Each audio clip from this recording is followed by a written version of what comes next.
So today in this video we shall convert 100 degree into a radian.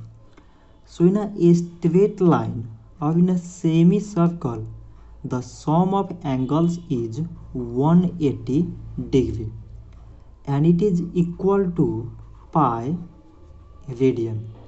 So 1 degree is equal to pi by 180 radian. So in the same way 100 degree is equal to pi by 180 into 100.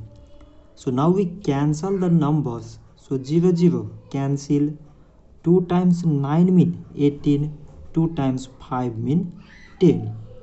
So it is equal to 5 pi by 9 radian.